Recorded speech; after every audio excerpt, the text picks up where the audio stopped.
Alhamdulillah Rabbil Alamin wassalatu wassalamu ala rasulil amin wa ala alihi wa ashabihi ajma'in. Amma ba'd, faqad qala Allah tabaraka wa ta'ala fi kalamihi al-karim, a'udhu billahi minash shaitanir rajim, bismillahir rahmanir rahim. Innahu laqur'anun karim fi kitabin maknun la yamassuhu illa al-mutahharun தன்சீலும் மின் ரப்பில் ஆலமீன். ஸதகல்லாஹுல் அஸீம். கண்ணியத்திற்குரிய அல்லாஹ்வின் நல்லடியார்களே, எல்லாம் வல்ல அல்லாஹ்வின் மகத்தான கருணையினால் இன்றைய அமல்களை நிறைவு செய்துவிட்டு நாம் அமர்ந்திருக்கிறோம். எல்லாம் வல்ல இறைவன் நம்முடைய அமல்களை ஏற்றுக்கொண்டு இம்மை மறுமை இரு உலகத்திலும் அல்லாஹ் அதற்கு நிறைவான நற்கூலிகளை தந்தருள் புரிவானாக.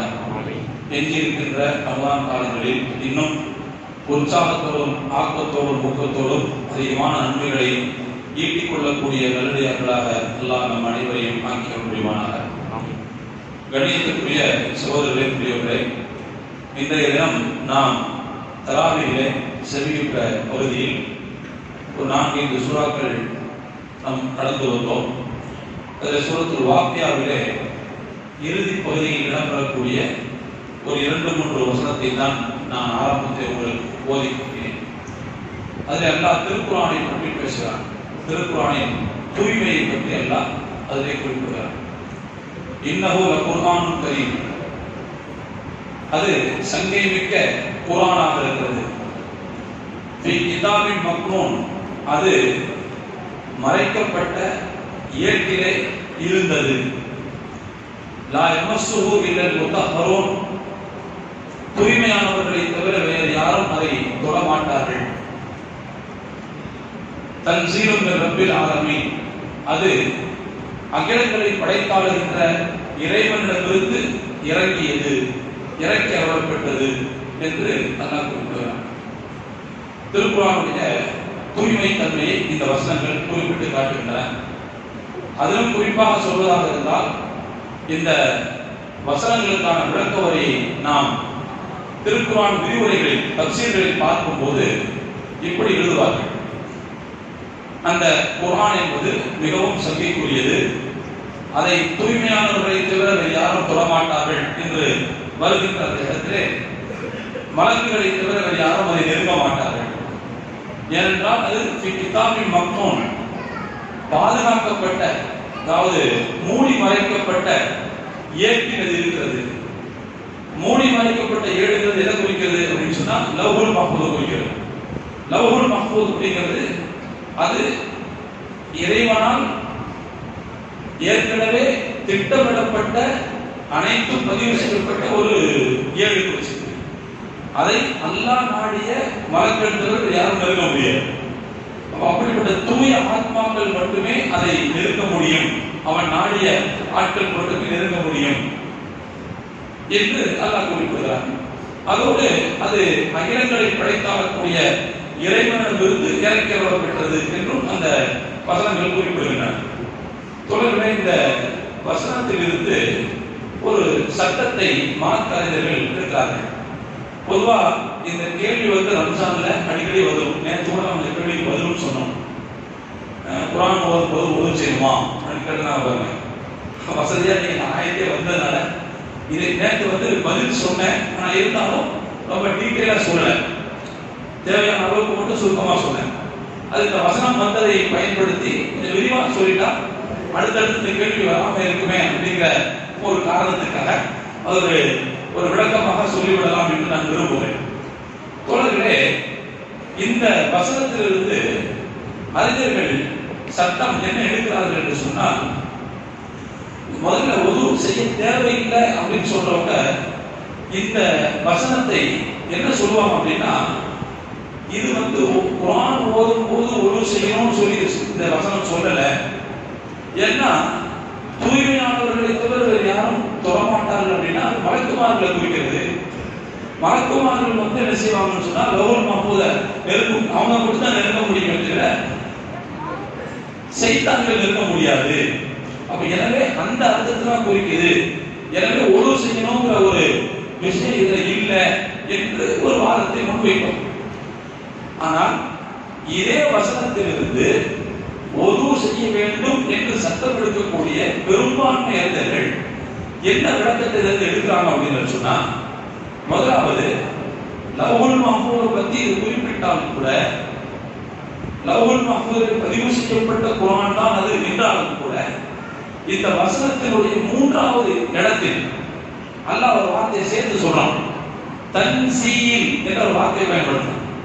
தன்சீல் அப்படின்னா என்ன அர்த்தம்னா இறக்கி அருளப் பெற்றதுன்னு அர்த்தம். இறக்கி அருளப் பெறக்கூடியது அர்த்தம். அப்ப இறக்கி அருளப் பெறக்கூடியதுன்னா எதை குறிக்கிறது? அங்க இருக்கிறது குறிக்குமா, இங்க வராது குறிக்குமா? இறக்கி அருளப் பெறக்கூடியதுன்னு சொன்னாலே பூமிக்கு வரதான் குறிக்கும். அப்ப பூமிக்கு வரக்கூடிய குர்ஆனை பற்றி தான், வந்த குர்ஆனை பற்றி தான் இந்த வசனம் பேசுகிறது. வெறுமனே லவ்ஹுல் மஹ்ஃபூஸில் பதிவு செய்யப்பட்டிருக்கக்கூடியது மட்டும் இது பேசல. ஏன் அப்படி பேசுதுன்னு சொன்னா அடுத்து என்ன செய்ய கூடாது? அல்லாஹ் தன்சீலும் மின் ரப்பில் ஆலமீன், அகிலங்களை படைத்த இறைவனிடமிருந்து இது இறக்கியருளப் பெற்றது என்ற வார்த்தை தேவையில்லாமல் போயிருக்கும். அப்ப எனவே இது இந்த குர்ஆனையும் குறிக்கிறது. முதலாவது விஷயம். இரண்டாவது, லா யமஸ்ஸுஹு இல்லல் முத்தஹ்ஹரூன் என்பது வெறும் மலக்குமார்களை மட்டும் குறிக்கவில்லை. பொதுவாக என்ன சொல்றாங்க அப்படின்னா, தகவல் வாக்கியமாக ஒரு விஷயத்தை சொல்லி கட்டளை வாக்கியத்தை நாடக்கூடிய பழக்கம் நம்முடைய பேச்சு வழக்கத்திலே இருக்குது. குர்ஆன் ஹதீஸில் இதற்கு ஏராளமான சான்றுகள். ஒரு விஷயத்தை தகவலா சொல்றது, தகவல் மூலமாக தகவல் சொல்றது நோக்கம் கிடையாது, கட்டளை இடுவது நோக்கம். தகவல் வாக்கியத்தை சொல்லி கட்டளை வாக்கியமாக பயன்படுத்தப்படுவது அப்படிங்கிற ஒரு நோக்கம் இருக்குது. அந்த வகையில உதாரணத்துக்கு சொல்றேன், மாணவர்கள் ஃபுல்லா இருக்காங்க. மாணவர்கள் காலேஜ் வந்து ஆரம்பமாகக்கூடிய ஒரு காலகட்டம் இல்லையா? பெற்றோர்கள் சேர்ந்து அழைச்சி வந்திருக்காங்க. எல்லாரும் புது மாணவர்கள் பழைய மாணவர்கள் இருக்காங்க. அப்போ ஒரு ஸ்பீச் வந்து அன்னைக்கு முதல்வர் வந்து கொடுக்க ஆரம்பிச்சிருக்காங்க. நம்ம கல்லூரியை பொறுத்த மட்டும் மாணவர்கள் ஒழுங்காக இருப்பார்கள், நல்ல பிரில்லியண்டா இருப்பாங்க, கல்வி மீது அக்கறை உள்ளவர்கள், இங்கே வரும்போது செல்போன்களை கொண்டு வர மாட்டார்கள் அப்படின்னு சொல்றாங்கன்னு வச்சுக்கோங்க. இதுக்கு என்ன அர்த்தம்? ஒழுக்கமா இருக்கணும், செல்போன் கொண்டு வரக்கூடாது, பாடத்தில் அக்கறையா கவனிக்கணும். என்ன அர்த்தம்? தகவல் வாக்கியமாக சொன்னாலும் அதன் மூலமாக என்ன நோக்கம்? கட்டளை நோக்கம் இல்லையா? நம்ம புழக்க பாஷையிலேயே நம்முடைய சாதாரண வழக்கு பேச்சிலேயே இருக்குது, அதுக்கான ஆதாரம் இருக்கு. அந்த வகையில ஹதீஸ்ல கூட இந்த ஆதாரம் சொல்ல முடியும். ஒரு ஹதீஸ்ல ரசூலுல்லாஹ் சொன்னாங்க, லா யபீஉ பஅதுக்கும் அலா பைஇ பஅதி என்று ரசூலுல்லாஹ் சொன்னாங்க. ஒருவர் விலை பேசிக் கொண்டிருக்கும் போது இன்னொருவர் குறுக்கிட்டு தாம் விலை பேச வேண்டாம். ஒருத்தர் ஒரு பொருளை விலை வச்சுட்டு இருக்காரு, இவர் போய் குறுக்கிட்டு நான் 5 ரூபா கூட தரேன் எல்லாம் கேட்கக்கூடாது. அவங்க 2 பேரும் பேசி முடிக்கட்டும், ஒண்ணு வியாபாரம் நடக்கட்டும் அல்லது வியாபாரம் முடியட்டும், அது சொல்லி பேசுகிறேன். அதே மாதிரி தான் ரசூலுல்லாஹ் சொன்னாங்க, ஒருவர் பெண் பேசிக் கொண்டிருக்கும் போது இடையில் குறுக்கிட்டு பெண் பேச மாட்டார் என்று சொல்றாங்க. ஒண்ணு அவங்க ஏத்துக்கட்டும் அல்லது ரிஜெக்ட் பண்ணணும், அதுக்கு பிறகு நீங்க போய் என்ன செய்ய பேசுங்க. அவர் பேசிக்கிட்டு இருக்கும்போதே நீங்க போய் குறுக்கிட்டீங்கன்னு சொன்னா உங்க 2 பேரும் மனஸ்தாபம், தேவையில்லாத பிரச்சனை. ஆக இப்படி குர்ஆனையும் ஹதீஸையும் தகவல் வாக்கியமாக சொல்லி கட்டளை வாக்கியத்தை நோக்கமாக கொள்ளக்கூடிய நடைமுறைகள் இருக்குது. அந்த வகையில லா யமஸ்ஸுஹு இல்லல் முத்தஹ்ஹரூன், தூய்மையானவர்கள் தவிர வேறு யாரும் இதை தொடமாட்டார்கள் அப்படின்னா தூய்மையானவர்கள் தான் தொட வேண்டும், மற்ற யாரும் தொடக்கூடாது அப்படிங்கிற அர்த்தத்தில் நடப்படுகிறது.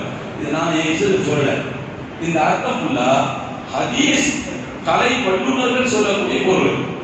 இமாம் நவவி ரஹ்மத்துல்லாஹி கேள்விப்பட்டிருக்கீங்களா? மிகப்பெரிய ஹதீஸ் வல்லுநர்.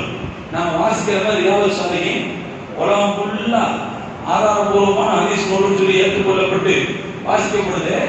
அந்த நூலுடைய தொகுப்பாளர் இமாம் முஹியுத்தீன் நவவி ரஹ்மத்துல்லாஹி பெரிய முஹத்தீஸ், ஆதாரபூர்வமான அறிஞர். சஹீஹ் முஸ்லிமுக்கு விளக்கம் எழுதியிருக்காங்க. அவங்களுடைய கருத்து தான் இது. அப்போ ஒது இருந்தால் தான் அதை தொட வேண்டும், மற்றவர்கள் தொடக்கூடாது அப்படிங்கிற ஆயத்தை தான் வருகிறார்.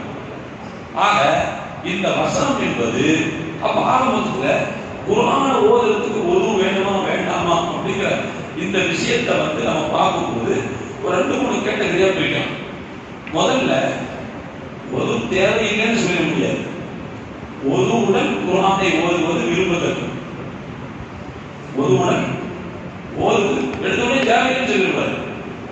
அதாவது ஃபர்லி இல்லாட்டா கூட என்ன செய்யணும்னா அதை விரும்பத்தக்கது முஸ்தகப்புன்னு ஏற்றுக்கொள்ள வேண்டும். ஏன்னா அல்லாஹ்வுடைய கலாம் ஆச்சுல. அப்ப அல்லாஹ்வுடைய கலாம் ஓதும் போது வாய் நாட்டமா இருக்கக்கூடாது, உடல் நாட்டமா இருக்கக்கூடாது, சுத்தமா தான் இருக்கணும். அப்ப எனவே குறைந்தபட்சம் குர்ஆனை ஓதுவதற்கு ஒது என்பது விரும்பத்தக்க அம்சம். ஒது இல்லாமல் ஒரு ஓதினால் அதனால பிரச்சனை இல்லை, புரியுதுங்களா? ஆனா இத பிரதியை தொட்டு ஓதுவதற்கு இந்த சட்டம் பொருந்தாது. குர்ஆன் பிரதி இருக்காங்க, அந்த பிரதியை தொட்டு ஓதுவதற்கு இந்த சட்டம் பொருந்தாது. அதை தொட்டு பார்த்து ஓதணும்னு சொன்னா அதுக்கு என்ன செஞ்சாகும்? ஒது. ஒது இல்லை என்று சொன்னால் குர்ஆனை தொட முடியாது அப்படிங்கிறதா சட்டம். அதே நேரத்தில் குர்ஆனை ஓதுவது என்பது ஒது இல்லாமல் ஒரு ஓதலாம். ஆனால் அவர் குளிப்பு கடமையானவராக இருக்கக்கூடாது, குளியல் கடமையானவராக இருக்கக்கூடாது. ஜனாபத்து சொல்லுவாங்க, அந்த குளியல் கடமை உள்ளவர்களும் குர்ஆன் தொடவே தொடக்கூடாது, கன்ஃபார்ம். அது ஒது இல்லாத தொடக்கூடாது. குளியல் கடமையானவர் குர்ஆனை ஓதக்கூடாது. பெருமானார் ஸல்லல்லாஹு அலைஹி வஸல்லம் இந்த செய்தி ஒரு ரசூலுல்லாஹி சொன்னாங்க, ரெஸ்ட் ரூமுக்கு போனாங்க, போயிட்டு ஓடி செஞ்சுட்டு வந்தாங்க. ஓதிட்டு ஒரு குர்ஆன் வசனத்தை ஓதிட்டு, யார் இப்போ நான் ஓடி செஞ்சுட்டு ஓதணும் இந்த மாதிரி ஓதிக்கொள்ளலாம், ஆனால் அவர் குளியல் கடமையானவராக இருக்கக்கூடாது அப்படின்னு சொன்னாங்க. அவர் குளியல் கடமையானவராக இருந்தால் ஓடி செஞ்சு ஓதலாம் சட்டம் எடுத்துக்கிறீங்க. அவர் குளிக்கின்ற வரைக்கும் என்ன செய்ய முடியாது, ஓத முடியாது அப்படிங்கிறத ரொம்ப தெளிவா பெருமானார் ஸல்லல்லாஹு அலைஹி வஸல்லம் சொன்னாங்க. அப்ப எனவே வஅமல் ஜுனுபு ஃபலா வலா ஹைத, குளியல் கடமையானவர் குர்ஆனை ஓதக்கூடாது என்பதல்ல, ஒரு ஆயத்தை கூட ஓதக்கூடாது. குர்ஆன் ஓதுறதுக்கு நம்மள ஒரு ஆயத்தை கூட ஓதக்கூடாது பெருமானார் ஸல்லல்லாஹு அலைஹி வஸல்லம் சொன்ன ஹதீஸாக இதை பார்த்தோம். அதே நேரத்தில் ஒருவர் குளியல் கடமையற்றவராக இருக்கிறார், அவர் மனப்பாடமாக குர்ஆனை பார்த்து ஓதல, அவருடைய மனசுக்குள்ள இருக்கிறது ஓதல அப்படின்னா அதுக்கு ஒரு தேவையில்லை அப்படிங்கிறத நாம் இதுதான் குர்ஆனை ஓதுறதுக்கான சட்ட நிலைகளாக நாம் பார்க்கணும். இது ரொம்ப முக்கியமான ஒரு விஷயம் என்று நான் கருதுகிறேன். ஏன்னா இன்னைக்கு இந்த விஷயத்துல ரொம்ப அலட்சிய போக்கு இருக்காங்க. அதே நேரத்தில் குர்ஆன் பயிலக்கூடிய மாணவர்கள் அவர் பயிலக்கூடிய மாணவர் சின்ன வயசு பிள்ளைங்க, அவன் பார்த்தீங்கன்னா ஒரு 10 வயசு 12 வயசு மாதிரி பிள்ளைங்களா இருப்பான். அடிக்கடி குர்ஆனை தொட வேண்டிய சூழ்நிலை இருக்கும். பசங்களா இருப்பாங்க, பொண்ணுங்களாகவும் இருப்பாங்க. அடிக்கடி குர்ஆனை தொட வேண்டியதாக இருக்கும். அந்த மாதிரியான பிள்ளைகளுக்கு ஒது இல்லாமலும் குர்ஆனை தொடுறது தப்பு இல்லை. ஒவ்வொரு தடவையும் குர்ஆன் கூட செஞ்சு தான் ஓதுனா அந்த பிள்ளைகளுக்கு சிரமம். ரெண்டாவது அது வேறு விதமான சுமையை ஏற்படுது. அது கடைசியில் என்ன ஆகும் சொன்னா குர்ஆனை கற்றுக்கொள்வதில் பின்னடைவு ஏற்படுது. இந்த ஒரு நோக்கத்துக்காக அவங்களுக்கு இந்த விஷயம் மன்னிக்கப்படுகிறது அப்படின்னு மார்க்கம் சொல்லுவோம். எனவே இந்த சட்டம் நாம் கவனத்தில் எடுத்துக் கொள்ள வேண்டிய மிக முக்கியமான அம்சம் என்று நான் கருதுகிறேன். புரியுதுங்களா? ஒன்று. அதே போல நாம் இதில் புரிந்து கொள்ள வேண்டிய இன்னொரு செய்தி நான் சொன்னா,